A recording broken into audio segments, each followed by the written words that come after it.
षटतिला एकादशी महात्म्य।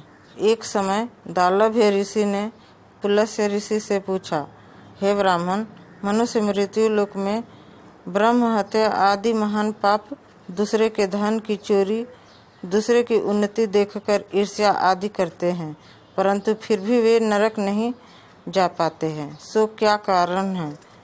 वह न जाने कौन सा अल्प दान या अल्प परिश्रम करते हैं।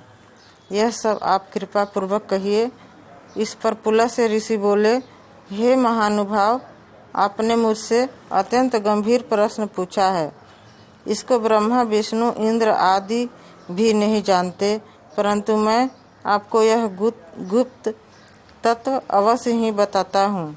माघ माह के आने पर मनुष्य को स्नान आदि से शुद्ध रहना चाहिए और इंद्रियों को वश में करके तथा काम, क्रोध, लोभ, मोह, ईर्ष्या, अभिमान आदि का त्याग कर कर भगवान का स्मरण करना चाहिए।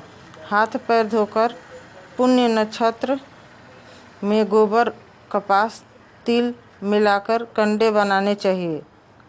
वह इन कंडों से 108 बार हवन करे और यदि इस दिन मूल नक्षत्र और द्वादशी हो तो नियम से रहे।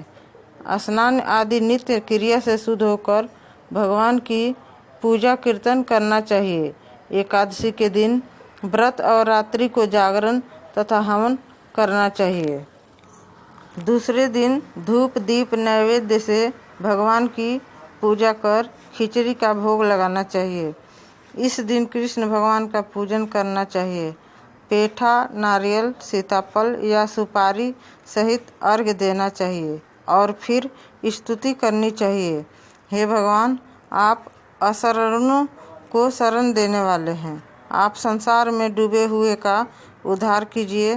हे पुंडरीकाक्ष, हे कमल नेत्रधारी, हे विश्व भगवान, हे जगत गुरु, आप लक्ष्मी जी सहित मेरे इस तुच्छ अर्घ्य को स्वीकार करो। इसके पश्चात ब्राह्मण को जल भरा कुंभ प्रदान करना चाहिए। ब्राह्मण को श्यामा गाय और तिल पात्र भी देना अच्छा है। तिल स्नान और भोजन में श्रेष्ठ है, अतः मनुष्य को तिल दान भी करना चाहिए। इस प्रकार जो मनुष्य जितने तिल का दान करता है वह उतने ही वर्ष स्वर्ग में निवास करता है। पहला, तिल स्नान। दूसरा, तिल का आवटन। तीसरा, तिल का हवन। चौथा, तिलोदक। पांचवा, तिल का भोजन। छठा, तिल का दान। यह षटतिला एकादशी कहलाती है। इससे अनेक प्रकार के पाप नष्ट हो जाते हैं। नारद ऋषि बोले, हे भगवान, आपको नमस्कार है। इस षटतिला एकादशी का क्या पुण्य और क्या कथा है, सो कहिए। श्री कृष्ण भगवान बोले, हे नारद, मैं तुमसे आंखों देखी सत्य घटना कहता हूँ। प्राचीन काल में मृत्यु लोक की सत्य घटना कहता हूँ।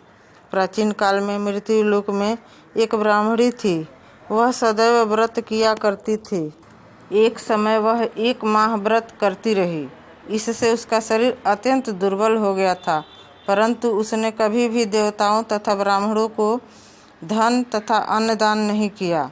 इस प्रकार मैंने सोचा कि इस ब्राह्मणी ने व्रत आदि से अपना शुद्ध शरीर कर लिया है और इसको वैष्णव लोक भी मिल जाएगा, परंतु इसने कभी भी अन्न दान नहीं किया है। इससे इसकी तृप्ति होना कठिन है। ऐसा सोचकर मैं मृत्यु लोक में गया और ब्राह्मणी से अन्न मांगा। वह बोली, आप यहाँ किस लिए आए हैं? मैंने कहा, मुझे भिक्षा चाहिए। उसने मुझे एक मृत पिंड दे दिया। उसे लेकर लौट आया। कुछ समय बीतने पर ब्राह्मणी भी शरीर त्याग कर स्वर्ग आई। मृत पिंड के प्रभाव से उसे एक आत्मगृह मिला, परंतु उसने उस घर में अपने को वस्तुओं से शून्य पाया। वह मेरे पास आई और बोली, हे भगवान, मैंने अनेकों व्रत आदि से आपकी पूजा की है, परंतु फिर भी मेरा घर वस्तुओं से शून्य है। मैंने कहा, तुम अपने घर जाओ।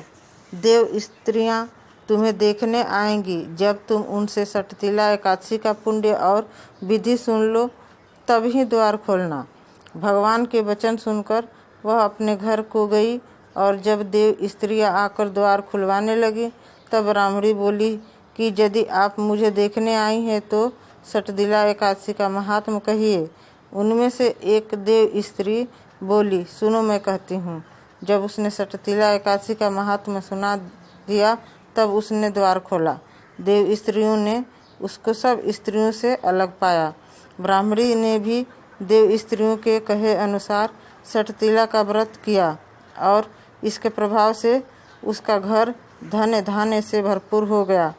अतः मनुष्यों को सटतिला एकादशी का व्रत करना चाहिए। इससे मनुष्यों को जन्म जन्म के आरोग्यता प्राप्त होती है और दरिद्रता नष्ट हो जाती है। इस व्रत से मनुष्य के समस्त पाप नष्ट हो जाते हैं।